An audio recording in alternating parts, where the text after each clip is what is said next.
안녕하십니까. 오늘부터 매일 성경을 통해서 성경에 나와 있는 전체적인 그 어, 과정 속에 성경을 배움으로써 어떤 부분들이 유익한지 많은 사람들이 성경을 배우고 익히고 적용하는데 어떤 어, 기본 기본적인 것이 있는데 그런 기본적인 것들이 아, 하나님이 하신 방식과 예수님이 하신 방식이 있습니다. 그 하나님과 예수님이 삼위일체 하나님이시기 때문에 아, 모든 성경에는 그 루틴이 있는데 그 루틴에 대해서 많은 분들이 이거를 잘 모르시고 또 그것을 통해서 얻어가는 지혜가 성경 전체에 나와 있는데 그 적용을 잘 못하는 것 같습니다. 그래서 이제부터 제가 우선 샘플로 이사야 53장을 가지고 저희가 아, 하나님이 어떤 방식으로 성경을 사람들한테 표현하고 또 말씀을 어떻게 표현하고 예수님이 어떻게 우리 사람들 마음속에 성령 하나님을 통해서 움직이시는지에 대한 전반적인 내용을 사례를 들어서 우선 설명을 드리겠습니다. 첫 번째, 우선 사례를 드리기 전에 하나님이 하시는 방식은 첫 번째는 모든 사람들이 존재적인 질문을 통해서 예수님이 어, 처음에 베드로나 또는 바울이나 이런 모든 사람들을 만나서 존재적인 질문을 하십니다. 또 존재적인 자각을 할 수 있도록 어떤 말을 합니다. 그러면 그 말 때문에 아, 바울이든 이런 그동안에 가지고 있던 그 자기 정체성이 드러나고 깨지게 됩니다. 그걸 통해서 그 다음 단계는 하나님이 관계적인 질문과 비유를 통해서 사람들을 또 인도하십니다. 그 존재적인 것이 깨지면 결국은 그 존재의 정체성이 결국 하나님의 뜻이 맞도록 방향을 바꾸는 것. 이 단계에서 바로 믿음이 들어가는 거고, 이 존재적인 질문 속에서 사람들이 가지고 있는 믿음이 존재적 믿음으로 바뀌면서 관계성이 이루어지고 관계적 믿음으로 바뀝니다. 결국 하나님이 원하시는 내용을 아, 하나님이 비전을 주시고 하나님이 예를 들어서 사도 바울은 이방인의 사도로서 주는 이 존재적인 질문 후에 깨진 후에 아, 방향성을 바꾸는 그런 관계적인 비전을 주십니다. 그다음에 세 번째는 그것을 통해서 목적을 이루시고 그 목적을 통해서 어떻게 이 세상이 운행하고 있는지 우리 인간들에게 목적을 주시고 사람들이 가지고 있는 생각들이나 이런 것들이 결국은 그 목적을 위해서 우리가 살아야겠구나 하는 느낌을 갖도록 유도를 하십니다. 그 다음에 마지막에는 적용을 하셔서 우리가 이 세상에서 우리가 할 일은 결국은 이 하나님의 말씀이 존재적인 것과 질문과 비유와 관계적인 질문과 비유가 목적인 걸로 향하고 결국은 목적을 위해서 우리가 질문과 비유를 통해서 실제로 적용을 한다는 거죠. 그래서 제가 오늘 이사야 53장을 통해서 그게 어떻게 이루어지는지를 설명을 드리겠습니다. 이사야 53장은 1절에 우리가 저는 것을 누가 믿었느냐? 여호와의 팔이 누구에게 나타났냐? 이 한 줄의 말씀은 우리가 어떤 존재라는 것을 아, 나타냅니다. 많은 사람들이 전도를 하고 선교를 하지만 많은 사람들이 믿지를 않습니다. 그리고 어, 하나님의 능력이 안 나타난다고 생각합니다. 지금 이 시대에는 그런 사람들이 꽤 많은데 그런 사람들이 결국은 이 질문에 아주 하나님이 그것을 그 현상을 말씀을 하시는 겁니다. 그것이 우리의 존재라는 거죠. 그 존재가 우리가 전한 것을 누가 믿었냐는, 우리 존재에 대한 그런 것들을 드러내는 거죠. 우리가 그걸 믿지 않는다는 거죠. 또 여호와의 팔이 누구에게 나타나느냐, 이것이 결국은 여호와 팔은 하나님의 능력입니다. 그 능력이 누구에 나타나, 우리가 전도를 하고 선교를 하는 이런 것들도 결국은 우리 존재성에 의해서 나타나는 것입니다. 결국은 그 질문들이 존재에 의해서 나타나는 것들이기 때문에 우리가 증인으로서 그 능력을 나타내는데, 많은 사람들이 선교를 하고 전도를 하지만 어떤 때는 능력이 안 나타납니다. 결국은 그것이 무엇이냐면, 우리가 존재성에 대해서, 정체성에 대해서 많은 부분들을 모르고 있다는 것. 그런 것들을 알고 성경을 임했을 때 그 능력이 나타나는 겁니다. 그리고 그 이사야 53장 두 번째는, 그는 주 앞에서 자라나기를 연한 순 같고 마른 땅에서 나온 뿌리 같아서 고운 모양도 없고 품체도 없은지 우리가 보기에 흠모할 만한 아름다운 것이 없도다. 그는 멸시를 받아 사람들에게 버림받으며 강구를 많이 겪었으며 질고를 아는 자라. 마치 사람들이 그에게서 얼굴을 가린 것 같이 멸시를 당하였고 우리는 그를 귀히 여기지 아니하였도다. 이 구조를 가만히 생각해 보시면 우리가 예수님 창조주와의 관계가 어떤 상태였는지를 바로 드러냅니다. 우리가 예수님을 생각할 때 우리는 예수님 앞에서, 예수님이 그 반나차인 상태에서 십자가에 돌아가신 그 장면을 생각하면 고운 모양도 없습니다. 풍채도 없고 우리가 보기에는 흠모할 아름다운 것이 없습니다. 십자가를 그대로 눈으로 봤을 때는 그런 형태가 되는 거죠. 또 그분이 들어가셨을 때 어떻습니까? 그분은 사람들이 침을 뱉었고 사람들에게 버림받았고 또 수많은 질고를 겪었습니다. 그래서 그를 멸시를 하신, 그를 귀히 여기지 않았다는 겁니다. 그리고 이사야 54장 4절에 그는 실로 우리를 질고 우리는 슬픔을 당하였거늘 우리는 생각하기를 그는 징벌을 받아 하나님께 맞으며 고난을 당했다 하는 겁니다. 마치 우리가 세상 사람들이 전도를 하면 그런 얘기를 합니다. 과연 예수님이 어떻게 돌아가셨는지 아시냐고 물어보면 예수님은 그때 시대에 십자가에 징벌을 받아 돌아가셨다고 생각을 하고, 그것이 우리가 생각하는 그 하나님과의 관계에 대한 얘기를 제가 계속 말씀드리지만, 존재적인 것이 결국은 그 다음에 들어갈 때 존재가 우리가 전하는 것을 누가 믿지 않았기 때문에 결국 우리는 예수님은 그렇게 생각합니다. 우리를 질고를 지고 우리의 우리 때문에 슬픔을 당했거늘, 근데 우리는 생각하기를 그분은 징벌을 받아 하나님께 맞으며 고난을 당했다는 겁니다. 결국은 하나님이 고난을 주셨고 우리하고는 상관없다는 겁니다.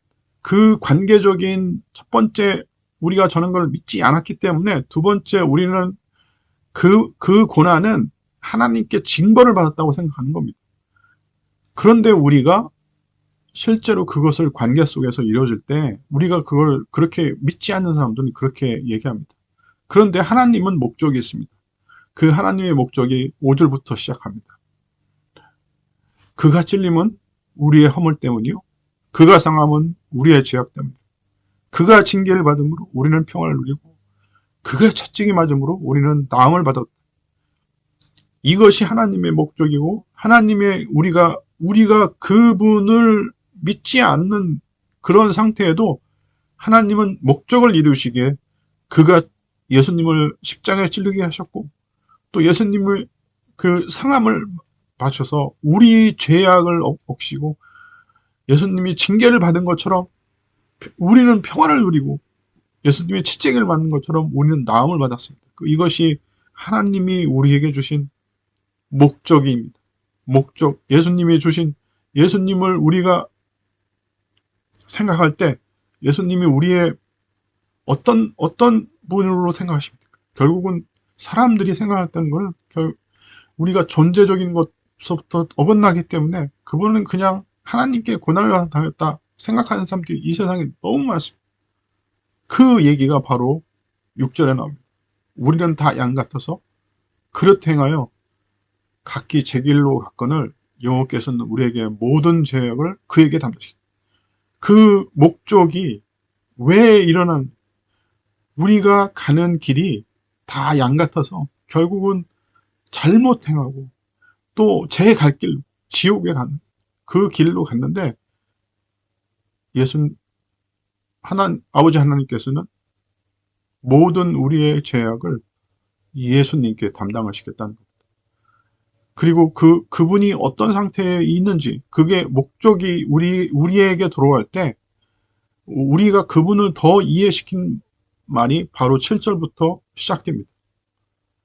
그가 곤용을 당하여 괴로울 때도 그의 입을 열지 않았으며 마치 도수장으로 끌려가는 어린 양과 털 깎는 자 앞에서 잠잠한 양같이 그의 입을 열지 않았다. 그분은 곤용을 당했어도 괴로울 때도 그의 입을 열지 않았습니다. 왜냐하면 그분은 죄가 없는데, 만약 죄가 없다면 입을 열어서 나는 죄가 없다 말씀하실 것입니다. 그러나 그분은 우리의 죄악을 담당했기 때문에 말이 없이 순한 양처럼 끌려갔습니다. 도수장으로 끌려가는 어린 양, 털 깎는 자 앞에서 잠잠한 양은 이 뉴질랜드에 있는 사람들이 양수에서 보면 털 깎는 자 앞에 잠잠한 양을 볼 수 있습니다. 아무런 움직임도 없습니다. 그냥 털 깎는 대로 순종하는, 조용히 그 털 깎는 데서 그대로 그냥 잠잠히 있습니다. 그리고 그분은 어떤 말도 하지 않고 저희 모든 죄악을 당당히 받으시고 돌아가셨습니다. 또 8절에는 그렇게 나옵니다. 그는 곤욕과 심문을 당하고 끌려갔으나 그 세대 중에 누가 생각해를 그가 살아있는 자들의 땅에서 끊어짐은 맞다리 형벌받아 내 백성의 허물땀이라 하셨습니다. 우리가 생각하는 이 예수님의 그 곤욕과 심문을 당하고 그런 상황에서도 그 시대의 제자들이나 또는 그 후에 일어났던 모든 그 세대 중에 그분 예수님이 산 자들에서 끊어짐은 마땅히 우리가 받을 형벌을 대신 받았다는 것을 알고 있다는 겁니다. 그 중에 누굽니까? 이 제자들, 특히 예수님의 제자들, 그런 말을 계속 예수님이 얘기했을 때, 우리는 그 앞에 있는 제자들처럼 그 상황이 결국은 그 세대가 지금까지 이루어진 겁니다. 우리는 그렇게 생각합니다. 그가 살아있는 자들의 땅에서 끊어짐은 마땅히 형벌을 받을 우리 허물 때문이라는 겁니다. 그 허물 때문에 그분이 곤욕을 당했고 심문을 당했다, 끌려갔다는 겁니다. 그리고 9절에는 엄청난 선포가 있습니다. 이 선포는 이 세상에서 모든 사람들이 이 선포를 믿지 않으면, 이런 증거가 있는데도 믿지 않는 거, 이사야 53장은 유대인들이 읽지를 않습니다. 왜냐하면 예수님에 대한 모든 것이 이 안에 나와 있기 때문에 이 이사야 53장을 킵하고 이사야 53장으로 넘어갑니다. 유대인들은 이 장을 안 읽고 지나갑니다. 마찬가지로 세상 사람들은 이사야 53장에 대해서 잘 모릅니다. 그런데 이사야 53장의 9절에는 뭐냐면, 그는 강포를 행하지 아니하였고 그의 입에 거짓이 없었으나 그의 무덤이 악인들과 함께 있었으며 그가 죽은 후에 부자와 함께 있었다. 여기서 중요한 거는 그가 죽은 후에 부자와 함께 있었다는 겁니다. 이 모든 역사가들이 말하듯이 예수님이 죽은 후에, 십자가에서 돌아가신 후에 아리마대 요셉이라는 부자가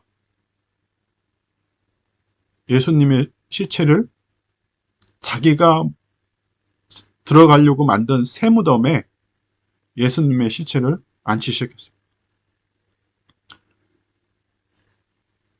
이 아리마대 요셉은 부자입니다. 이 부자는 어느 정도 부자였냐면, 이 무덤, 그때 당시에는 무덤을 만드는 것들이 굉장히 돈이 많이 들어갑니다. 그런데 그때 자기가 죽어서 들어갈 무덤을 엄청난 돈을 내서 만들어 놓은 거죠. 근데 그 무덤에 예수님이 들어갔고, 예수님이 3일 후에 부활하셨다는 겁니다. 자, 생각을 해보십시오. 예수님이 만약 십자가에 돌아가셔서 부자인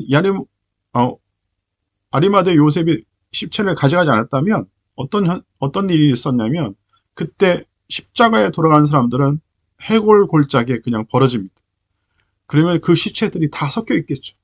근데 예수님이 부활을 하셨는데, 그러면 만약 부활을 했을 때 어느 시체가 일어났고 어떻게 일어나는지를 사람들은 증거가 없습니다.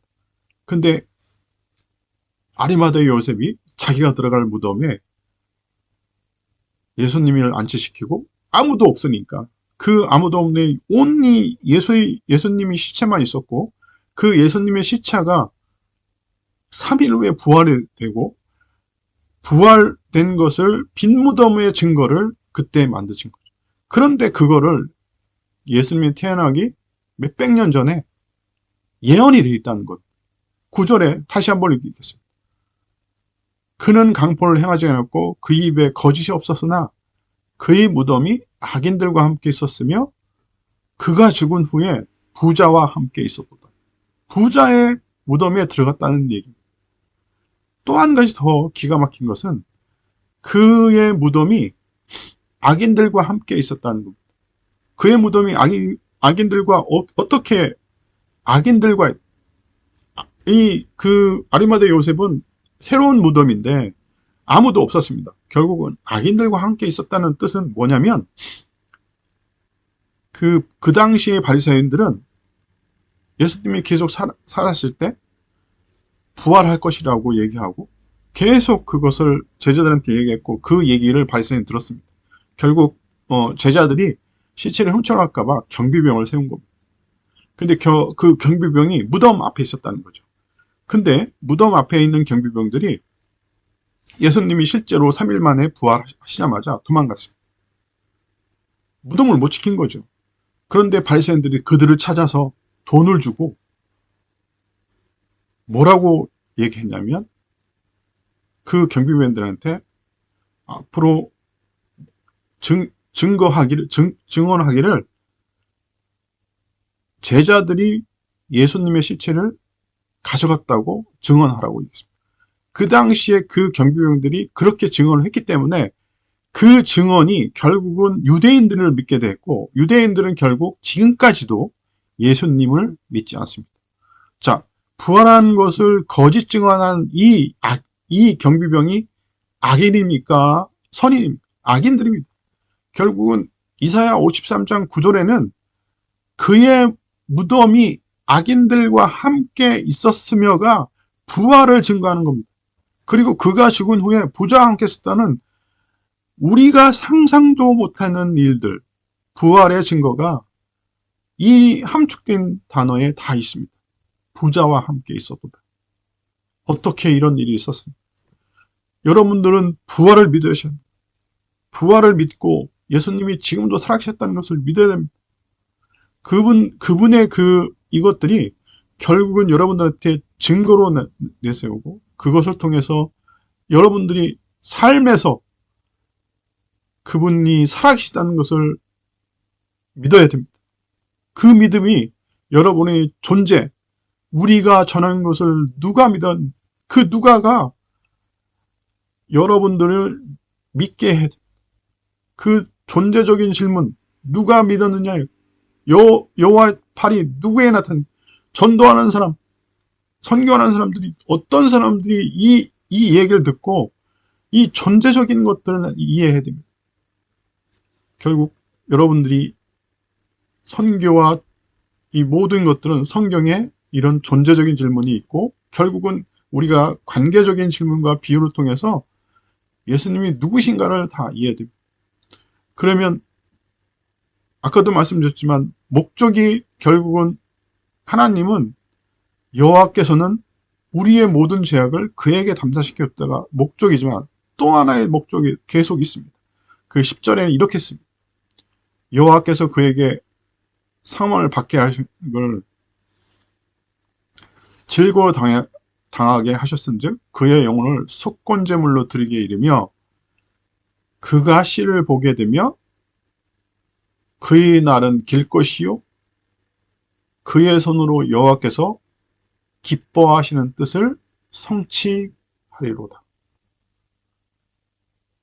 이게 진정한 하나님의 목적입니다. 목적이 결국은 하나님이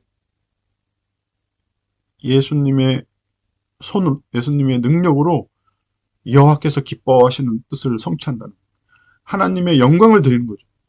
그 예수님이 하나님의 영광을 드린다는 뜻이 바로 10절에 나와 있습니다. 그 영광을 드리는 것이 어떤 식이냐면 우리가 생각할 때 그의 영혼을 속건제물로 드렸다. 그리고 그가 씨를 보게 되면 우리가 예수님을 믿었을 때 예수님의 씨가 우리가 되고 우리가 그 믿으면 영혼 속에 우리는 살고 그 길이 많은 사람들이 그 영생을 누리게 되며 그분의 손 예수님 때문에 수많은 사람들이 결국은 여호와께서 기뻐하시게 하는 뜻 영광을 돌리고 하나님을 기뻐한다는 이 목적이 바로 10절에 나온 우리 인간들의 목적도 바로 여기에 있습니다. 여러분들이 정확하게 이해해야 되십니다. 결국 성경은 존재, 관계, 목적이 이 안에 다 있다는 것. 그 목적이 결국은 우리의 뜻은 뭐냐면 여호와께서 기뻐하시는 뜻을 성취하는 것. 그것이 바로 우리가 사는 것이고 우리가 어떻게 사는지에 대한 목적이 있는 겁니다. 그리고 그 다음에 이루어지는 또 11절은 이렇게 했습니다. 그가 자기 영혼에 수고한 것을 보고 만족하게 여길 것이라 나의 의로운 종이 자기 지식으로 많은 사람들을 의롭게 하며 또 그들에게 죄악을 친히 담당하시고 우리가 어떻게 그러면 그 하나님이 기뻐하시는 뜻을 성취할까요? 여기 11절에 그 방법론에 대한 목적이 자세하게 나옵니다.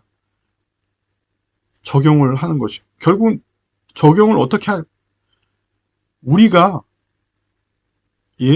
의로운 종이 돼서 예수님의 지식을 통해서 예수님이 말씀하는 것을 통해서 이사야 11절이 그렇게 했습니다. 많은 사람을 의롭게 하며 그들의 죄악을 친히 담당하는 것은 우리 모든 사람들이 적용이 되는 겁니다. 많은 사람들이 의롭다게 예수님을 믿는 이신칭이 예수님을 믿음으로써 의롭게 된다는 것입니다. 결국 그 의가 예수님의 의가 우리한테 적용이 돼서 그렇게 적용이 되는데 그냥 적용이 되는 게 아니고 하나님의 그 공의가 우리의 죄악을 친히 예수님이 담당하게 된 것을 적용했다는 겁니다. 결국은 마지막에 11절에 그 말씀이 적용이 되는 거죠. 다시 한번 이 11절의 말씀을 제가 읽겠습니다. 그가 자기 영혼에 수고한 것을 보고 만족하게 여길 것이며 나의 의로운 종이 자기 지식으로 많은 사람들이 의롭게 하며 또 그들의 죄악을 친히 담당합니다. 지금 이 수많은 사람들이 의롭게 되고 또 예수님을 믿으면서 우리의 죄가 예수님의 넘겨지는 이런 것들이 매일매일 적용이 되고 수많은 수천만의 사람들이 적용이 되고 있는 겁니다. 그럼 마지막에 12절에는 어떻게 나와 있습니까? 그러므로 내가 그에게 존귀한 자와 함께 목을 받게 하며 강한 자와 함께 탈취한 것을 나누게 하리니 이는 그가 자기 영혼을 버려 사망에 이르게 하며 범죄자 중 하나로 헤아림을 받았습니다. 그러나 그가 많은 사람의 죄를 담당하여 범죄자를 위하여 기도하니라. 여러분, 이게 지금도 예수님이 중보자가 돼서 우리한테 적용을 시키고 있습니다. 매일 수많은 사람들의 죄를 담당하여 범죄자, 우리 같은 사람, 우리가 전도하는 사람, 우리가 성령을 하나님한테 간구하고 우리가 우리 죄를 계속 지지만 결국은 예수님은 그 기도를 드리면서 하나님께 우리를 속건제물로 드리는 겁니다. 그렇게 함으로써 우리가 적용이 되고 우리가 성경에서 나오는 모든 것들이 이루어지는 거예요. 이사야 53장의 이 12절까지 존재적 질문, 관계적 질문과 비유, 그 다음에 목적, 그 다음에 적용이 한 말씀에 다 있습니다. 여러분, 이것은 성경의 모든 테마들이 결국 하나님이 하신 방식, 예수님도 똑같은 방식으로 하십니다. 제가 이제부터 그런 모든 내용들을 여러분들한테 설명을 드리고 이것이 결국은 성경이 그런 방식으로 되어 있기 때문에 여러분들이 그러면 우리가 전제적으로 깨어져야 되고 관계적으로 예수님을 믿음으로 가야 되고 그 믿음 속에서 우리가 목적으로 하나님을 따라가면서 방향을 턴하면서 실제로 우리가 가지고 있는 모든 죄에 대한 것들을 우리가 해결을 하고 또 삶으로 우리가 예배를 드리는 이 우리가 주일날 예배 드리는 것이 그냥 그 시간만 예배 드리는 게 아니라 모든 것, 그 여호와께서 기뻐하시는 뜻을 성취하는 것이 우리가 하나님을 기뻐하는 것입니다. 우리가 하나님을 기뻐하는 것, 결국은 그것은 누구의 능력이냐면 예수님의 능력입니다. 왜? 우리 힘으로는 안 됩니다. 예수님 안에 우리가 있을 때 그렇게 됩니다. 그 이사야 53장 10절에 그 내용이 나옵니다. 그가 씨를 보게 되며 그의 날은 길 곳이요 그의 손으로 여호와께서 기뻐하신 뜻을 성취하리라. 그 씨가 바로 우리입니다. 우리를 수많은 사람들이 바로 예수님을 통해서 아버지 하나님께서 기뻐하신 뜻을 성취한다는 것이죠. 그런 것들을 목적으로 지금까지 만드셨고 그리고 적용을 시켜서 우리한테 의롭게 하시고 결국 그 죄를 친히 담당하신 예수님 때문에 우리는 의롭게 된다는 거죠. 그리고 지금도 예수님은 죄를 담당하는 모든 범죄자, 우리가 매일 죄를 질 때마다 또 전도 못한 또 믿지 않는 사람들한테 매일 기도를 드릴 겁니다. 예수님이 그 사람들을 불러오라고. 우리는 증인이고 그 증인이 우리가 매일매일 우리가 모든 것들을 가지고 있지만 우리가 받는 것이 사랑이 흘러내는 것과 똑같이 다른 사람에도 받아요. 이웃을 사랑하듯이 그 이웃의 영혼을 사랑하고 그래서 우리가 그 존귀한 자와 함께 몫을 받게 되는 거예요. 그 이사야 53장 12절에 내가 그에게 존귀한 자와 함께 몫을 받게 하며 강한 자와 함께 탈취한 것은 나는 우리가 모든 그 차별한 자가 되고 존귀한 자와 몫을 받게 됩니다. 그 영혼을 예수님이 영혼을 버려서 사망에서 부활로 이루시고 범죄자 중에 하나로 지금까지 헤아림을 받았는 수많은 사람들은 그분은 범죄자니까 십자가에 돌아섰다는 거예요. 그러나 절대로 우리는 그렇게 생각합니다. 우리는 그분이 창조주요 구세주요 지금까지 우리를 인도하시는 중보자 하나님이십니다. 이 모든 것들을 여러분들이 이해하시고 여러분들이 많은 것들을 인내하시고 앞으로 살면서 이 존재적인 질문과 관계적 질문과 목적인 질문과 적용을 여러분들이 이루시기를 간절히 기도드리겠습니다. 하나님 감사합니다. 이 세상의 모든 사람들, 많은 분들, 믿지 못하는 사람들을 향해서 우리 속건제물로 드신 우리 예수님의 이 모든 것들이 우리 복음을 우리가 존재적인 관계적인 것, 목적인 질문, 또 적용할 수 있는 말씀의 비유를 들어서 우리가 전도하는 증인이 되게 하옵소서. 단순히 성경을 그 말씀으로 뜻을 이해하는 지식의 수준에서 아니라 우리가 적용을 하고 또 이웃을 통해서 이 네 가지 원리를 이웃들에게 얘기를 하고 말씀을 나누고 또 그걸 통해서 전도와 선교를 이루고 또 예수님이 원하시는 마지막 때에 그 새벽의 실 같은 청년들을 나오게 하는 그런 성도들이 되게 하옵소서. 이 모든 말씀 예수님 이름으로 기도드립니다. 아멘.